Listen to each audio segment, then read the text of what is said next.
Welcome back to the channel. तर आजच्या या व्हिडिओमध्ये मी एक्सप्लेन करणार आहे ब्लिंकिट पॅकर और पेसर जॉब. ओके, त्याचा मी रिव्ह्यू जे मी एक्सपिरियन्स केलं, मी ट्राय केलं होतं ब्लिंकिटला जॉईन व्हायचं. मी 1-2 दिवस तिथं कामसुद्धा केलेलं आहे. तर त्या जॉबचा रिव्ह्यू मी आजच्या या व्हिडिओमध्ये तुम्हाला मी एक्सप्लेन करणार आहे. आता ब्लिंकिटमध्ये 2 प्रकारचे बेसिकली जॉब आहेत, म्हणजे वर्किंग्स. एक तर तुम्ही इन स्टोअर काम करू शकता, जे की मी आज तुम्हाला एक्सप्लेन करणार आहे. तिथलं डिटेल म्हणजे तिथं वर्किंग आवर्स म्हणा, तिथलं कामाचं स्ट्रक्चर सॅलरी वगैरे.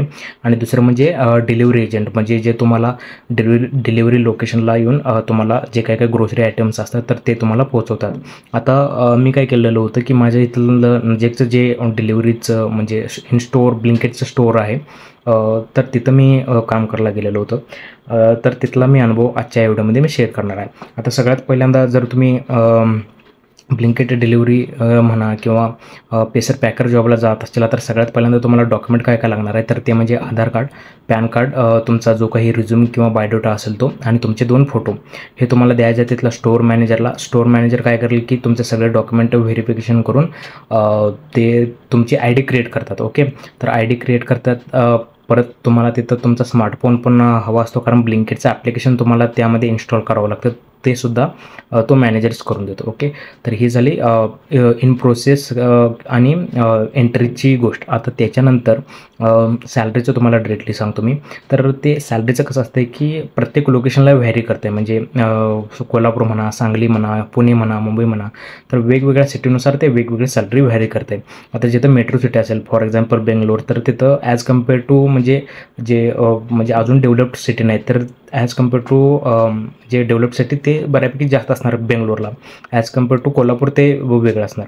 आता जिथं मी गेलेलो होतो तर तिथं बऱ्यापैकी सॅलरी ते 15च्या आसपास, म्हणजे 14 ते 15च्या आसपास देत होते पॅकर किंवा पेसर जॉबला. म्हणजे पॅकर किंवा पेसर म्हणजेच काय की बाबा, आता समजा एक पर्टिक्युलर कस्टमरनं ऑर्डर टाकली, तर ते आतलं म्हणजे इन स्टोअरमध्ये काम असणार आहे आपलं. इन स्टोअरमध्ये जाऊन ते ऑर्डर म्हणजे जे काय आयटम्स असतील तर ते कलेक्ट करायचं, पॅक करायचं, नंतर ते डिलिव्हरी एजंटला द्यायचं. फक्त एवढंच काम आहे.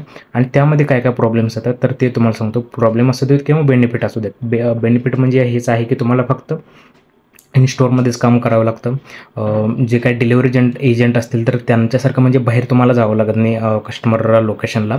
फक्त आतल्या आतच तुम्हाला जे काय जे आयटम्स असतील तर ते पिक करून तुम्हाला तिथं द्यायचं आहे. आणि दुसरी गोष्ट म्हणजे तिथं तुम्हाला फिजिकल स्ट्रेंथसुद्धा असणार आहे. म्हणजे काय, आता ब्लिंकिट ऑलरेडी सांगते की बाबा 10 मिनटाचा तुम्हाला तिथं डिलिव्हरी भेटेल. ओके, जे काही आयटम्स असतील तर त्यामध्ये विषय असा आहे की जेवढ्या लवकर तुम्ही ऑर्डर पिकअप कराल, ओके, जे काही आयटम्स असतील ते पिकअप कराल तेवढं तुम्हाला चांगलं आहे. तर त्याच्यासाठी खूप धावपळ होते त्या इन स्टोअरमध्ये. ओके, तिथं खूप मोठे रॅकेट्स असतात. त्या रॅकेट्समध्ये जाऊन प्रत्येक ती गोष्ट म्हणा, ती वस्तू म्हणा, ते तुम्हाला तिथं सर्च करायला लागणार, हुडकायला लागणार. ओके, ते हुडकून आणायला म्हणजे खूप वेळ जातो त्यामध्ये. मग त्यासाठी कसं धावपळ करणं गरजेचं आहे तिथं. तर फिजिकल स्ट्रेंथ तिथं खूप होतो आहे. ओके, हे एक असा एक विषय आहे. आणि सगळ्यात मोठा ड्रॉबॅक जो मला वाटला तो म्हणजे जे काही तिथलं वर्किंग आवर्स आहेत ते प्रॉब्लेमॅटिक आहे. आता ते प्रॉब्लेमॅटिक आपल्यासाठी आहे. ओके, म्हणजे आपल्यासाठी ते प्रॉब्लेमॅटिक आहे, पण कंपनीसाठी ते खूप फायदेशीर आहे. आता कसं ते सांगतो तुम्हाला. टोटल ब्लिंकिटचं जे वर्किंग आवर्स आहे तर ते 9 आवर्स आहे. ओके, म्हणजे 9 आवर्स तुमचे ॲज अ वर्किंग तुमचे फिलच व्हायला पाहिजे. फॉर एक्झाम्पल, आता तुम्ही समजा दुपारी 12 वाजता तुम्ही लॉग इन केला. ओके, लॉग इन म्हणजेच काय, मोबाईलमध्ये मॅनेजर जो तुम्हाला ॲप्लिकेशन इन्स्टॉल करून देईल तर त्यामध्ये तुम्ही ॲक्टिव्हली तिथं वर्किंग लॉग इन करायला पाहिजे. त्याच्यानंतर ते 9 आवर्स म्हणजेच काय, समजा तुम्ही लंचला वगैरे थांबला तर ते 15-20 मिनिट असतील किंवा जे अर्धा तास असतील तर ते तुमचं ब्रेक म्हणून कन्सिडर होते. तर ते वर्किंग आवर्स म्हणून कन्सिडर होत नाही. जो काही म्हणजे मॅनेजर सांगेल 8 तास किंवा 9 तास, तर त्याच्यानुसार तुम्हाला तिथं ते वर्किंग आवर्स कंप्लीट करावे लागतात. ओके, जर समजा ऑर्डर्स वगैरे जास्त असतील तर तुम्हाला ते स्ट्रेच पण करायला सांगतात, म्हणजे थोडंफार अजून 1-2 तास ते तुम्हाला थांबायला पण सांगतात. पण ते तुमचं बेनिफिट पण म्हणजे तुम्हाला ओव्हर टाईम म्हणतो आपण, तर ते सुद्धा तुम्हाला भेटून जाईल. त्यामध्ये काही प्रॉब्लेम नाही. पण प्रॉब्लेम असा आहे की आता समजा तुम्ही 12 वाजता तुम्ही इन झाला स्टोअरमध्ये आणि तुमचं ॲक्टिव्हली लॉग इन झालं 12:30 नंतरचं, तर 12 वाजून ते 12:30पर्यंत तुम्हाला कुठलाही म्हणजे त्याचं वर्किंगचा काहीच फायदा होणार नाही. ज्यावेळी तुम्ही तुमची ID ॲक्टिवेट म्हणजे ॲज अ ॲक्टिव्हली वर्किंग म्हणून तिथं लॉग इन करशील, तर त्याच्यानंतर तुमचं ॲक्च्युअल वर्किंग स्टार्ट होईल. तुमचं मध्ये लंच असेल किंवा टी ब्रेक असेल तर त्यामध्ये कन्सिडर होत नाही. तर हे तुम्ही एकदा केअरफुली स्टोअर मॅनेजरशी एकदा बोलून बघा की वर्किंग स्ट्रक्चर कसं असणार आहे. ॲक्टिव्ह वर्किंग म्हणा किंवा ब्रेक म्हणा किंवा लंच किंवा टोटल वर्किंग अवर्स कशा प्रकारचे किंवा जे काही ओव्हर टाईम असेल, ओके, ते सुद्धा तुम्ही एकदा कन्सिडर करून जावा. ते पूर्ण डिटेल्स त्यांच्याकडून मागून घ्या. तसेच कोणत्या शिफ्टमध्ये काम असेल. आता ज्या स्टोअरला मी गेलेलो होतो तर त्यामध्ये बेसिकली 2 शिफ्ट होत्या, सकाळी 5-6 ते दुपारी 3-3:30पर्यंत आणि दुपारी 3 ते रात्रीचं 11 ते 12 वाजेपर्यंत. तर ते अशा कामाचं हे स्वरूप असणार आहे. आता आतमध्ये कशा प्रकारचं काम, तर नाईटला वगैरे म्हणा, जो काही माल असतो तर तो कुठल्याही ग्रोसरीचा असेल किंवा जे काही डेली इसेन्शियल्स असतील तर ते सगळं तुम्हाला तिथं पूर्ण माल आतमध्ये घेऊन रॅकेटमध्ये तुम्हालाच लावायचं आहे. कारण तुम्ही तिथं पिकर किंवा पॅकर म्हणून काम करत असणार आहे. तर त्यावेळी तुम्हाला सगळं तिथं माल आत इन्क्लूड करून प्रत्येक गोष्ट ज्या त्या रॅकमध्ये तुम्हाला स्वतः नेऊन लावायचे. तिथे तुम्हाला भाजीपाला असू दे, ओके, किंवा जे काही कोल्ड आयटम्स असतील तर ते सुद्धा स्वतः तुम्हालाच लावणार आहे. तर त्यामध्ये फिजिकल काम खूप असणार आहे. ओके, तर ही एक गोष्ट मनात धरून चाला. आणि दुसरी गोष्ट म्हणजे पार्ट टाईम किंवा फुल टाईम. ओके, आता मोस्ट ऑफ द मेट्रो सिटीजमध्ये कसं ब्लिंकिटचं पार्ट टाईम बहुतेक चाललेलं आहे. ओके, त्यांची ॲड मी खूप वेळा बघितली आणि वन ऑफ द स्टोअर मॅनेजरने पण कन्फर्म केलं की मेट्रो सिटीजमध्ये ते आता पार्ट टाईम लागू करत आहेत. म्हणजे तुमच्या ह्याच्यानुसार तुम्ही तिथं काम करू शकता. पण अजून जे डेव्हलप्ड सिटीज नाहीत तर त्यामध्ये अजून ते चालू नाही. जर तुम्ही पार्ट टाईमला बघू शकताय तर आज ना उद्या ब्लिंकिट पॉसिबली इथंसुद्धा अलाव करेल, कारण त्यांना माणसाची गरजच आहे. ओके, तर हे सुद्धा एक आपल्यासाठी बेनिफिट आहे की आपल्या टायमिंगनुसार आपण तिथं काम करू शकतो. आता फुल टाईम ज्यांना जमत नाही त्यांनी संध्याकाळचं म्हणा 1, 2 ते 3 तास किंवा 4 तास तिथे वर्क करू शकतात.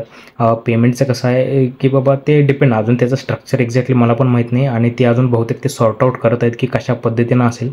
तर ते डिपेंड की बाबा कंपनी कसं ते नोटिफिकेशन वगैरे रिलीज करते त्याच्यावर डिपेंड. ओके, पण पार्ट टाईम अजून तरी अवेलेबल नाही स्मॉल सिटीजमध्ये, पण मेट्रो सिटीजमध्ये ते अवेलेबल आहे. जर तुमच्या इथे जवळपास अवेलेबल असेल तर तुम्ही पार्ट टाईमला सुद्धा अप्लाय करू शकता. तसेच आता टायमिंगबद्दल बोलायचं झालं की डिपेंड तुमचा मॅनेजर कसा तुम्हाला ट्रीट करतो. म्हणजे जो कोणी स्टोअर मॅनेजर असतो तर ते त्याच्यावर डिपेंड की बाबा तो तुम्हाला कोणत्या शिफ्टमध्ये टाकतो. जर तुम्हाला एक शिफ्ट पाहिजे असेल तर तुम्ही कन्व्हिन्स करून त्याच्याकडून एक शिफ्ट मागू शकता, काहीच प्रॉब्लेम नाही. डिपेंड की बाबा फक्त तुम्हाला टाईम मॅनेज करता आलं पाहिजे, तुमचं तिथं वर्किंग चांगलं पाहिजे. ओके, मला पूर्ण या प्रोसेसमध्ये या पूर्ण जॉबमध्ये फक्त एकच ड्रॉबॅक वाटला, तो म्हणजे वर्किंग अवर्सचा. तो मी डिरेक्टली तर सांगू इच्छितो तुम्हाला की बाबा एक जॉब रिव्ह्यू. ओके, फिजिकल स्ट्रेंथचं पण काय एवढं हे नाही, कारण कसं आहे फिजिकल स्ट्रेंथ तर होणार आहे. आता काम आहे म्हटल्यावरती आपल्याला करायला लागणार आहे, बरोबर आहे.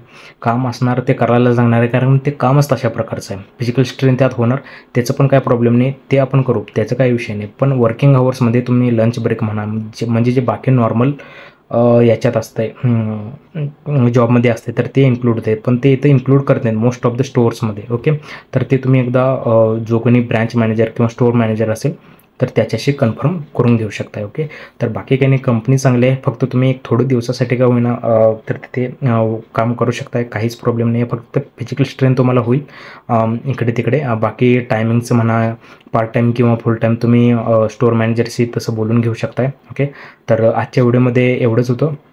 तुम्हाला हा व्हिडिओ कसा वाटला, मी काय जो एक्सपिरियन्स केला ते मी तर ह्या व्हिडिओमध्ये टोटल सांगितलेलं आहे. ओके, तुम्हाला म्हणजे फक्त एक मी बेसिक रिव्ह्यू देण्यासाठी हे व्हिडिओ आणलेलं होतं. जर तुम्ही जॉईन करू इच्छिता तर बिंदास जॉईन करा, काहीच प्रॉब्लेम नाही. फक्त तुमच्या टायमिंगनुसार तुम्ही ते ॲडजस्ट करू शकता. ओके, आता नेक्स्ट व्हिडिओमध्ये मी ट्राय करेन झोमॅटो किंवा ब्लिंकिट डिलिव्हरी पार्टनर जॉबचा रिव्ह्यू देण्यासाठी. ओके, तर भेटूया नेक्स्ट व्हिडिओमध्ये. Thank you very much for the watching.